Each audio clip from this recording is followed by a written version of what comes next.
Quero primeiramente glorificar a Deus por tudo que Deus tem feito em nossas vidas. Amém? Glorificar a Deus pela vida do pastor Valcir. Estou debaixo da autoridade do pastor Valcir, do paizão. Glorificar a Deus pela liderança da igreja. Está o nome do meu irmão Leandro, Rodrigo. Que Deus te abençoe poderosamente, Rodrigo. Senhor, você é bênção de Deus na minha vida. Que o Senhor continue te guardando, te protegendo em nome de Jesus. Amém. Tamo junto, Rodrigo. Amados, eu quero compartilhar com você um texto. Eu queria falar como que o pastor Valcir me perguntou se eu queria... Perguntou não, me chamou para ministrar hoje. Quem é discipulado pelo pastor Valcir sabe quando a gente recebe um telefonema, alguém fala, liga para mim, já dá um frio na barriga. E aí, ele fez uma série de perguntas antes até falar, quer ministrar? Então ministra hoje. Quase que eu passei por um concílio de novo, até ele falar assim para mim. Tem convicção de tudo isso que você falou? Eu falei, tenho, pastor. Eu falei, o que será que o pastor vai me falar? Eu falei, então prega isso lá hoje. Ufa. Mano, eu quero compartilhar com você um texto que Deus colocou no meu coração há muito tempo. Está lá no livro de 2 Reis, no capítulo 19. Quero falar sobre a nossa atitude, a minha atitude, a sua atitude, diante das nossas dificuldades, diante dos nossos problemas.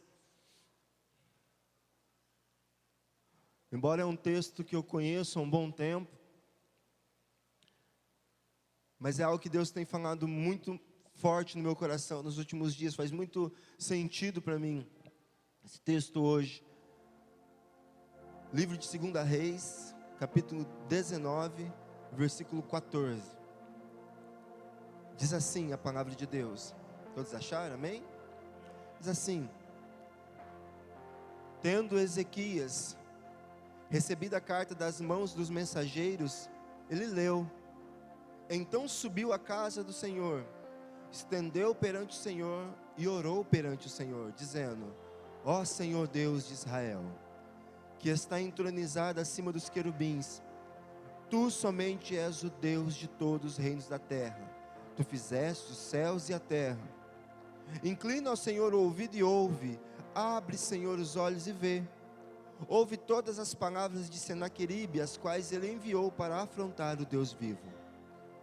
Verdade é, Senhor, que os reis da Assíria assolaram todas as nações de suas terras, e lançaram no fogo os deuses deles, mas porque deuses não eram, senão obras das mãos de homens, madeira e pedra. Por isso os destruíram. Agora, pois, ó Senhor nosso Deus, livra-nos das suas mãos, para que todos os reinos da terra saibam que só tu és o Senhor Deus. Amém. Senhor, nós te glorificamos pela tua palavra, pela tua igreja, pelo teu povo, Senhor, porque tudo pertence ao Senhor, ó Pai. Te louvamos em nome de Jesus. Amém. Querido, para que esse texto faça muito mais sentido para você, é importante você compreender um pouco aqui do contexto, o que estava acontecendo na época. Os amados que estão nos visitando hoje pela primeira vez, segunda, sejam muito bem-vindos, viu? Em nome de Jesus, você está na sua casa, como nós gostamos de dizer, essa não é uma igreja para você frequentar, essa é uma família para você pertencer. Bem, seja muito bem-vindo em nome de Jesus. O contexto aqui, querido, nós estamos lendo de um período onde havia muitas guerras, muitas batalhas. O Antigo Testamento nos mostra, historicamente falando, um período onde o povo guerreava. E eram guerras mesmo, eram guerras sangrentas. Muita morte, muita família destruída. Isso fazia parte daquele contexto. É interessante que você entenda isso, para nós não pensarmos, mas hoje é assim. Esse contexto não, mas havia muitas guerras naquele período.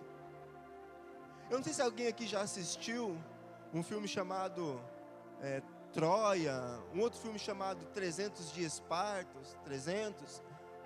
Algumas coisas aconteciam naqueles filmes que nesse texto aqui mostra alguma coisa parecida. Por exemplo, tem uma cena no filme 300 onde vai um mensageiro, ele chega até Leônidas, que é o chefe do exército lá de Esparta, o rei de Esparta, e ele E ele tenta trazer uma palavra para fazer o exército de Esparta se render. No filme Troia também tem uma cena mais ou menos assim, que eles colocam os dois principais guerreiros para lutar, e o guerreiro que vencesse, o outro exército era totalmente derrotado, não precisava nem batalhar. Nesse contexto acontece algo parecido. A Bíblia diz assim, lá no capítulo 19, aliás, no capítulo 18, no finalzinho ali, que o rei da Assíria, Senaqueribe, ele envia alguns de seus oficiais para chegar até Judá. Ezequias era rei de Judá. E esses oficiais, eles vão até os oficiais de Judá. E eles vão lá com uma intenção. Eles vão pedir para que o povo se renda, que o exército de Judá se renda. Está lá no capítulo 18. E é interessante que quando esses oficiais do rei da Assíria, que era o exército inimigo, quando eles chegam em Judá, e eles vão conversar com alguns líderes ali do reinado de Judá, Ezequias não está no meio. Os oficiais de Ezequias, os oficiais de Judá, do povo de Deus, eles falam assim, está lá no versículo 26 em diante. Eles falam assim, olha, o que você tem para falar com a gente, fala em aramaico. O texto fala lá no versículo 26. Por que quem fala isso? Ele fala assim, fala com a gente em aramaico, porque o povo entende judaico. Então fala conosco em aramaico, para que o povo não entenda o que você está falando, para que só nós, os líderes, saibam. Porque o exército da Assíria era um exército mau, mas poderoso, que já tinham vencido muitas batalhas. Quando eles pedem isso, o representante do exército da Assíria, ele fala assim, por acaso, eu vim aqui para colocar medo só no coração de vocês?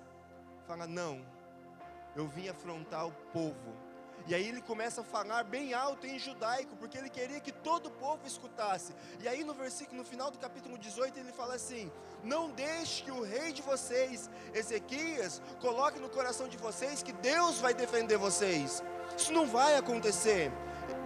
O texto diz isso. E ele diz assim, lá na frente, versículo 30 e diante, nenhum exército nos venceu. Nenhum Deus foi capaz de vencer os nossos deuses. E não deixe então Ezequias colocar no coração de vocês que vocês vão vencer. Essa era a função daqueles representantes da Assíria, colocar medo no coração do povo, no coração do exército, antes da guerra acontecer. Antes do exército vir invadir Judá, ia representante para colocar medo no coração, para abalar o psicológico deles. E o texto aqui deixa claro, uma coisa que nós aprendemos, é que quando um exército vencia um outro exército de um outro país, de uma outra nação, naquela época é como se um Deus vencesse o outro Deus. Lá no versículo 33 fala assim, do capítulo 18, diz assim, acaso os deuses das nações puderam livrar eles? O texto é claro falando assim, eles não estão afrontando um exército. Se o povo de Judá perdesse a batalha, era como se o Deus de Judá tivesse perdido a batalha. Então, entendendo isso, a Bíblia diz assim, que mais para frente, Ezequias, sabendo de tudo isso, Ezequias procura o profeta Isaías, mesmo Isaías lá, o que nós conhecemos do livro, era contemporâneo. Então Ezequias vai lá e procura o profeta, e pede uma palavra de profeta, do profeta. E o profeta traz uma palavra de conforto para Ezequias. Eu quero que você guarde muito bem isso. Eles recebem uma afronta, e o rei vai até Ezequias. O rei Ezequias, aliás, vai até o profeta. Só que nesse meio, depois dele conversar com o profeta, a Bíblia nos diz, no começo do capítulo 19, lá do versículo 8, que o rei da Assíria, o rei do exército inimigo, manda uma carta para o rei Ezequias. E nessa carta, é uma carta de ameaça. E Ezequias então pega essa carta, e ele lê essa carta. E aí nós entramos no texto que nós lemos. O que eu vou fazer diante das minhas tribulações? O que eu vou fazer diante dos meus problemas? A Bíblia diz assim, que quando Ezequias recebeu a carta, lá no capítulo 19, versículo 14, a Bíblia diz assim, que ele leu a carta, então ele subiu à casa do Senhor. Primeiro, Ezequias era o rei de Judá, e ele subiu à casa do Senhor. Sabe, querido, nós estamos vivendo um período de pandemia, onde as frases têm girado em torno de você não sair da sua casa, e algumas cidades estão enfrentando isso de uma forma muito mais ferrenha. Mas para a glória do Senhor, hoje hoje que eu digo hoje, dia 23, nós estamos vivendo um tempo onde nós estamos liberados a vir aos cultos, a vir à igreja, seguindo todo o protocolo. Você chega ali, você não pode nem abraçar os centuriões como era antes da pandemia. A gente chegava, abraçava, e o Luiz vem, passa subaco na gente, brincadeira, e aqueles abraços. Mas hoje você chega lá, estende a mão, álcool gel, faz parte do protocolo. Você senta separado, nós viemos em 4 e nós não mudamos a cadeira. Fica 3 lá, ou muda 2, uma cadeira. Não pode, tem todo um protocolo. Mas para a glória do Senhor você pode estar aqui, amém? Você pode estar aqui. Você que está na sua casa nos assistindo e tem condições de vir e não vem, há um problema nisso, que você pode vir. E aí muitas pessoas falam, não preciso estar lá. E aí é que eu vejo um homem de Deus, o rei Ezequias, quando o problema chega em suas mãos, ele não vai mais no profeta, porque a primeira atitude dele é ir no profeta. E não há problema nenhum, amado, em você pedir oração para o profeta, para o homem de Deus, para o anjo da igreja, de chegar lá no Rodrigo. Ontem na oração alguém disse assim, olha, estava enfrentando uma dificuldade, mandei uma mensagem para o Rodrigo. Não há problema. Aliás, nós defendemos que você procure o seu líder, procure o Guilherme, você peça oração e você busque. Mas há situações, amado, onde a questão é você e Deus, onde ninguém vai poder buscar por você. Eu posso orar, o outro pode orar, os pastores, os líderes podem orar, mas a atitude final é sua. Nós falamos isso muito com os meninos lá em casa. A atitude final sempre vai ser deles. A atitude final sempre vai ser sua. Então quando Ezequias pega a carta na mão, primeiro ele não tinha conversado com os conselheiros lá do exército da Assíria. Ele não tinha. O texto fala que quem estava representando ele eram 3 oficiais. Mas quando o problema chega nas mãos dele, ele entende que agora ele não vai no profeta. Ele não sai do castelo, da casa dele e vai no profeta. Agora ele sai e ele vai à casa do Senhor. Amado, sentado na sua casa, você não vai resolver nada. Você precisa estar na casa do Senhor, sim. Você precisa aproveitar a oportunidade que você tem de adorar ao Senhor. É assim que eu mostro, mas Deus sabe. Sim, Deus sabe e Ele quer ver a tua atitude. Na célula, alguns dias atrás, nós falamos essa frase que é muito forte, que Deus, Ele não faz acepção de pessoas, mas Ele faz diferença de atitudes. Existe uma diferença muito grande em eu orar, podendo vir, porque na sua casa, amado, eu não sei você, eu tenho muita dificuldade de assistir cultos no celular. Porque para você assistir um culto online, você vai estar com a sua internet ligada, e toda hora cai a mensaginha. E aí você quer tirar, ou você vai tirar a mensagem, você vai ver. Ou você vai estar fazendo seus afazeres, e você talvez não consiga dar atenção. Amado, se você tem a oportunidade, venha à casa do Senhor, buscar ao Senhor e batalhar pelos seus problemas. Colocar seu joelho no chão, ir lá no cantinho da vigília, ajoelhar num canto, a luz apagada, de olhos fechados, chorar diante do Senhor e sair do conforto do seu lar. É isso que o rei fez. O rei não precisava fazer isso, mas quando o problema chegou em suas mãos, ele se levantou. Que a carta aqui que ele recebe é uma carta relatando a ameaça. Quando ele leu a carta, ele falou: eu vou à casa do Senhor, eu vou ao templo, e é lá que eu vou buscar o Senhor. Então a primeira atitude, amado, vá à casa do Senhor.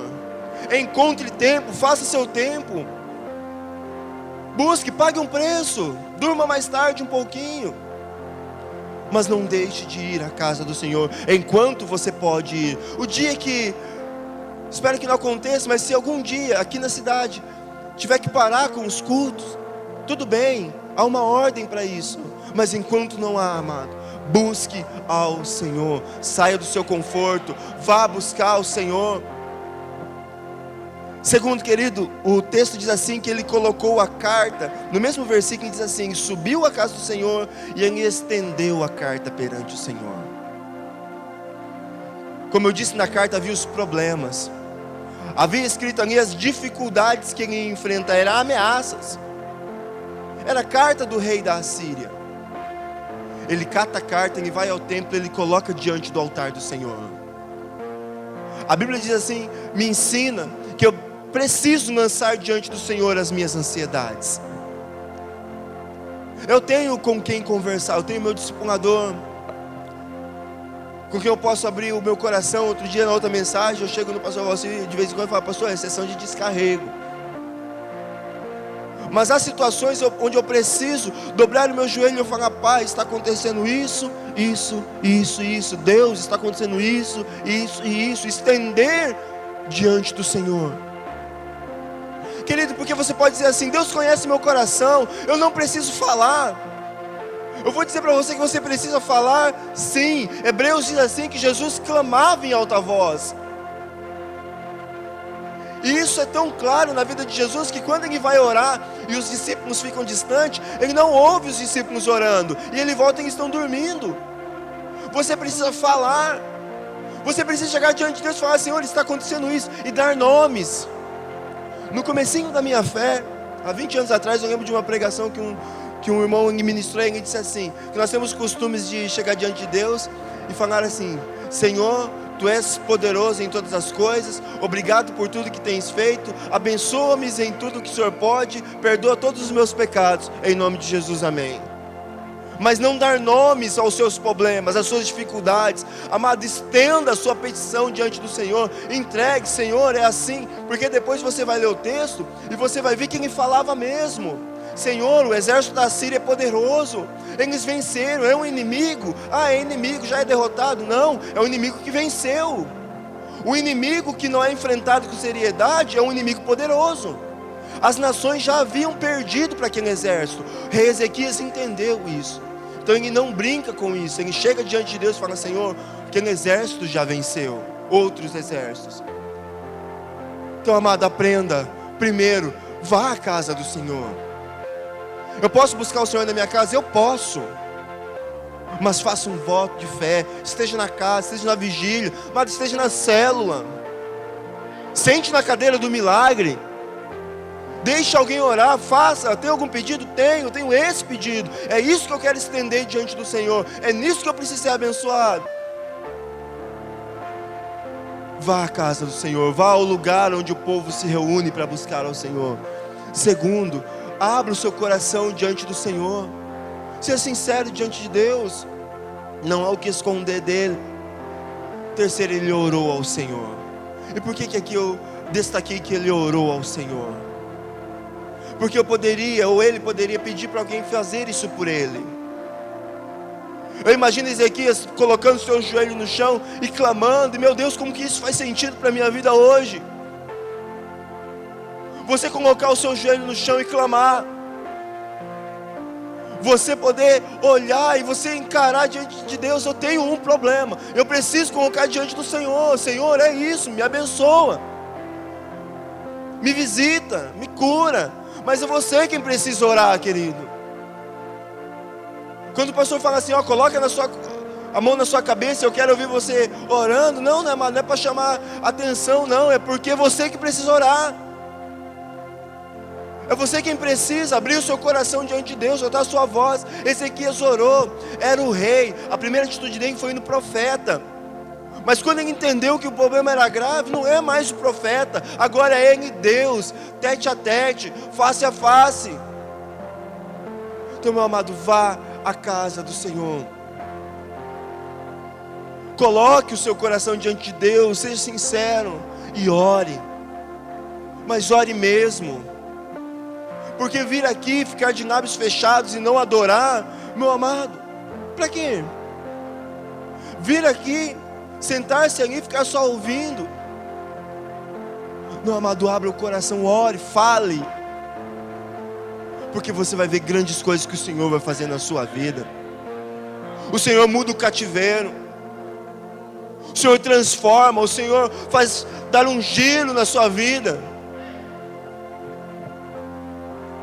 Disse para minha esposa hoje que nós nunca imaginávamos, sonhávamos com o que Deus pode fazer na nossa vida. Quando você busca ao Senhor. E aí lá no finalzinho do texto, que nós lemos, 2 Reis 19, diz assim, no versículo 18, versículo 17 diz assim: verdade é, Senhor, que o rei da Síria assolaram todas as nações de sua terra, e lançaram no fogo os deuses deles, porque deuses não eram, senão obra de mão de homens, madeira e pedra, por isso os destruíram. Agora, pois, ó Senhor nosso Deus, livra-nos das suas mãos, para que todos os reinos da terra saibam que só Tu, ó Senhor, é Deus. Para que todos os reinos da terra saibam que só Tu, ó Senhor, é Deus. Existia um motivo final para a oração de Ezequias: glorificar o nome do Senhor. Glorificar o nome do Senhor. A vitória para Ezequias, amado, não era para ele estar num palco e as pessoas estar na plateia aplaudindo ele, arrependida de não ter feito algo por ele. A vitória de Ezequias, ele deixa claro: Senhor, é para que o Senhor seja glorificado. Os outros reis venceram, mas venceram porque eram falsos deuses. Foram vencidos porque eram vencidos porque tinham falsos deuses. Mas o Senhor não. Então, Senhor, nos dá a vitória para o seu povo, dá a vitória para ajudar, dá a vitória, Senhor, para que o seu nome seja glorificado, para que as nações da terra saibam que só o Senhor é Deus. Não é, amado, para que as nações da terra vejam Ezequias: ó, eu sou Ezequias, o rei de Judá. Ah, Senhor, dá a vitória para que a igreja reconheça a liderança. Não, liderança é consequência. Dá a vitória para que só o povo veja que só o Senhor é Deus. Dá a vitória, Senhor, para que o povo veja que no meio de tanta dificuldade, você que serve ao Senhor tem recebido a provisão de Deus. Para que as pessoas possam olhar para você e ver Deus. Ezequias entendia esse princípio: Senhor, nos dá a vitória. O texto diz lá no finalzinho: nos dá a vitória, para que todos os reinos da terra saibam que só o Senhor é Deus. E é legal essa expressão de Ezequias, porque ele deixa claro que haviam naquele período que o povo acreditava que existiam nações que acreditavam em outros deuses. Quando o inimigo chegou neles e falou assim: olha, todos os outros exércitos já foram vencidos, não era mentira. Ezequias sabia que aquilo era verdade. Mas Ezequias fala assim: Deus, aquelas nações só foram vencidas porque os deuses deles não eram deuses verdadeiros. Então, Senhor, nos dá a vitória para que todos saibam que só o Senhor é Deus. A Bíblia diz assim mais para frente, você vai ler aí quando chegar na sua casa, que Deus deu a vitória para o povo, que o anjo do Senhor passou no arraial do inimigo. Muitos do exército do inimigo morreram durante a noite. O texto dá até uma quantidade: 185 mil, está lá no versículo 35. Morreram durante a noite. Quando os outros acordaram, em volta deles só tinham cadáveres. Deus deu a vitória. O Senhor pelejou aquela luta, querido. Enfrentou o problema. Vá à casa do Senhor, procure o profeta, procure assim, procure o anjo da igreja, procure o seu discipulador, seu líder de jovens, seu líder de célula, procura, amém, é necessário. Mas, querido, não entenda, aliás, que eu procurar alguém para orar comigo não é eu entregar os meus problemas para ele, é eu entender que eu preciso de ajuda para enfrentar os problemas. mas os meus problemas eu preciso colocar diante do Senhor. E aí eu coloco diante do Senhor e eu oro perante o Senhor. Você ora perante o Senhor. Mas na sua oração, amado, não é como o pastor Adelso disse aqui no domingo, né, que aqui é na oração de feiticeiro. Mata, Senhor. Não é isso, amado. A tua oração é para que o povo veja que só o Senhor é Deus. Você vai sair vitorioso, amém? A vitória já está delegada sobre a sua vida. Em Efésios fala assim que o Senhor já nos abençoou. A vitória já está destinada para você, já é tua, em nome de Jesus. Então é para que o nome do Senhor, e só o nome dele, seja glorificado. Que ele cresça e eu diminua, que ele apareça e eu me constranja, é o hino que nós cantamos. É no nome do Senhor que o cego vê, não no meu nome. É Deus quem vai ser glorificado na igreja, nos céus, na terra, na sua família, no seu trabalho, na sua casa, no meio dos seus amigos. É Deus, através da vitória, quem vai dar na sua vida, em nome de Jesus. Amém? Coloque-se de pé.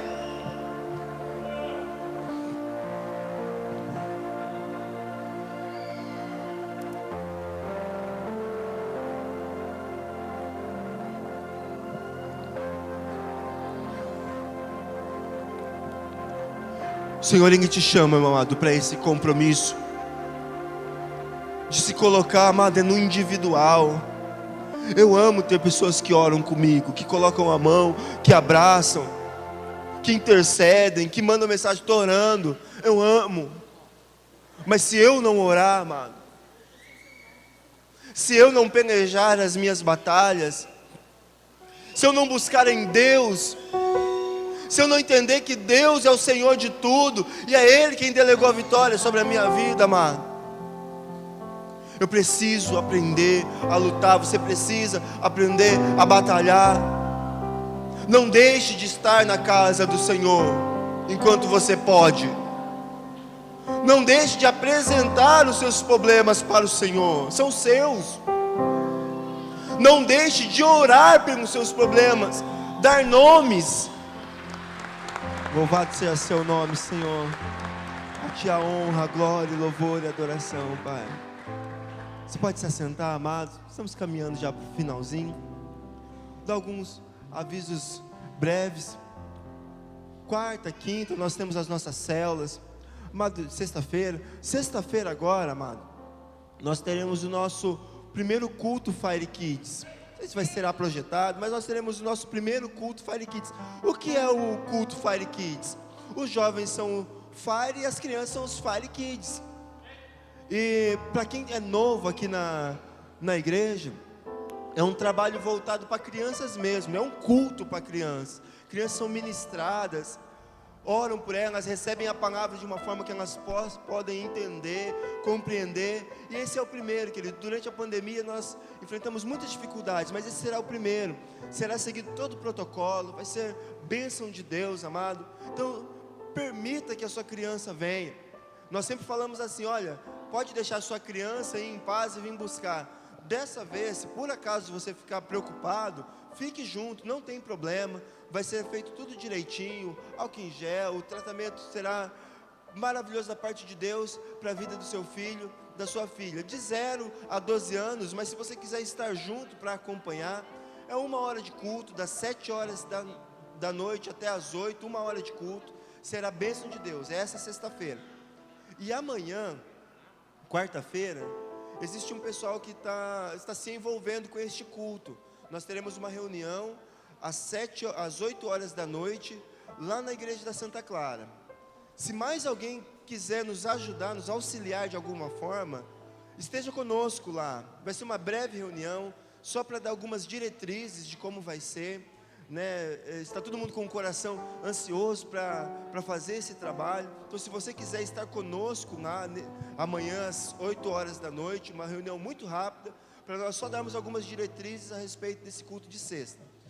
No sábado teremos o nosso culto Fire, culto dos jovens, pastor Guilherme, bênção de Deus, vai ser bênção de Deus mesmo, na vida dos jovens, tem sido bênção. No domingo nós damos continuidade ao curso de teologia sistemática. Quem está fazendo que está aqui? Amém? Tem sido bênção. O pastor Valcir vai continuar ministrando a respeito do cânon da Bíblia, da formação da Bíblia, de como tudo aconteceu. A aula do domingo passado foi tremenda, e a desse domingo não será diferente. Teremos nossos cultos normais no domingo. Meu amado, você tem oportunidade de ir à casa do Senhor para buscar ao Senhor. Amém? Não desperdice essa oportunidade, porque os dias são difíceis, mas o Senhor ainda tem nos permitido cultuar a Ele.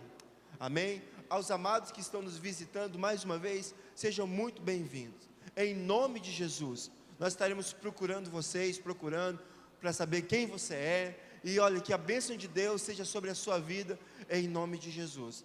Amém? Você pode se colocar de pé. Tem mais algum aviso? Não sei se tem mais algum. Estamos dentro da escola da família, tá bom? Curso de finanças, curso casado para sempre, mulher única, homem ao máximo, e o curso de teologia sistemática. Amém? Curso de homem ao máximo, o pessoal sai macho. Amado, feche seus olhos. Erga uma de suas mãos atrás, erga sua mão direita. Amado, que o Senhor te abençoe e te guarde. Que o Senhor faça resplandecer o rosto sobre ti, tenha misericórdia de ti. Que o Senhor sobre ti levante o rosto e te dê a paz. Deus te abençoe, querido. Vá debaixo da paz do Senhor em nome de Jesus.